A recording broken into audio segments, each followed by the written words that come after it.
Welcome to Harmony Tuesday. Today we're talking about Anpanman by BTS. I would say the harmony level is probably around a 6 out of 10.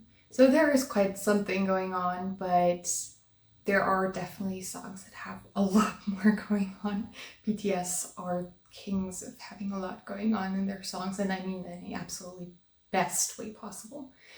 Okay, first of all, I want to say that there is doubling aplenty going on in the song, and doubling is literally just the exact same going on in the backing vocals as is in the main vocals. This is a tool, like it can be with a different singer, it can be the same singer, it can be a different vocal take, it can be the same vocal take.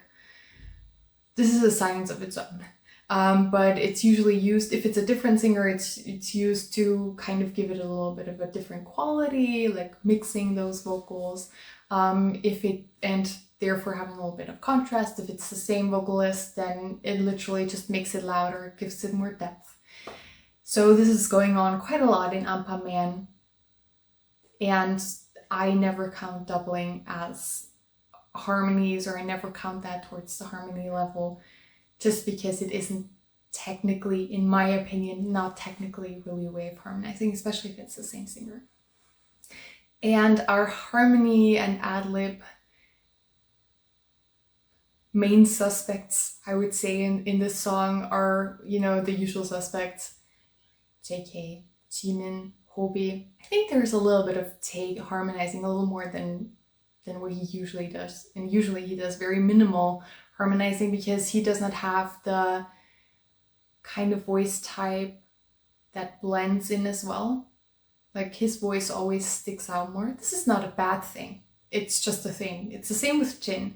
His voice just sticks out a little more when you use it in the backing vocals, which is not so much the case for Jimin, JK, and Hobi. Those three have voices that can be super well blended into the harmonies, so you don't actually hear anything sticking out, and everything can focus on the main vocals. And it really depends on what you want in a song, whether you use the kind of voice that Jin and Tae have for backing vocals, or whether you want the more blended, kind of disappearing but still obviously there backing vocals.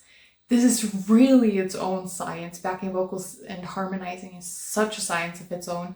As someone who produces her own music, yeah, they're harmonizing and all the mixing and matching and all that is obviously at a different level than what I do. But I feel like I can learn a lot from it, and that's very good. The focus of the harmonies is, as is very common, on the chorus and the bridge. I would say that in most of popular music, this is what is happening and what has been happening for a very long time. BTS can be ones that focus their backing vocals on, for example, a specific part of a verse too, or like the verse and the chorus, but the bridge is very devoid. This is to do with narrative techniques too.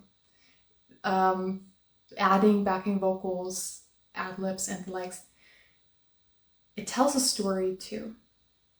And they really know very well how to paint that story with all the tools that they have at hand. What sticks out to me? In verse 1, in Yoongi's part, Yoongi's doing a harmony an octave lower than what he is in the main vocals, and I love it. I love when Yoongi does anything in his low voice, and it's a weakness of mine, and this is obviously perfect. It's perfect. The harmonies, as I already said, are very much focused on the chorus, and we have our usual harmonizers, JK, Hobi, Jimin, and a little bit of Tae added into the mix for a little bit of extra spice. In the bridge, we have plenty of JK harmonies and ad-libs. As you might know, he's very, very, very good at that. Like, I don't call him the king of harmonies for nothing. In the last chorus, we have JK doing some angel-like, it's kind of ad libs and kind of harmonies. Let's stick with ad libs. He does them and they go like ah, and Jimin is added for the very last repetition of that to give it a little more of something, a little more depth, a little more volume, a little more mixed together something. It's very hard to explain, but mixing voices together is also, it changes the dynamics of a part. So adding Jimin to what JK has been singing alone up until this point,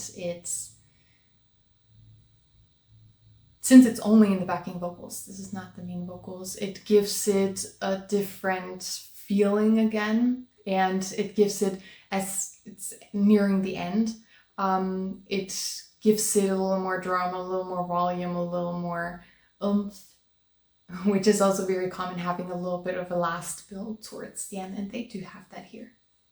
Let's get to Secret Gems, and today they're all in the bridge, which is not what I was expecting, to be honest, when I started looking into this. The first one is JK's high harmonies. There are plenty of examples throughout the entire song, but especially in the bridge. But the one I want to specifically point out is it's around 2 minutes 52 seconds. Please go listen to a hidden vocals version and listen to this part. I promise it is 100% worth it. Like, it really is. The second one is Jimin and Hobi harmonizing. We get a lot of JK and Hobi harmonizing throughout BTS's discography in the backing vocals, because as you might be aware, JK does very many of the high harmonies for BTS and Hobi does the low ones. But it's so nice to have this dynamic switched up a little and to, for once, have Jimin harmonizing with Hobi. Of course, Jimin is doing the high one and Hobi's doing the low one. And the last secret gem in the bridge is Jimin's ad-lib at the end. It's beautiful. I don't actually remember off the top of my head if you can properly hear that one in the Spotify, YouTube, whatever version. But you can definitely hear it better in a hidden vocals version, so I do advise checking that one out. Question for today: which superhero would you like to be? Thanks for watching. Please like, comment, and subscribe, and I hope to see you soon again in another Harmony Tuesday video.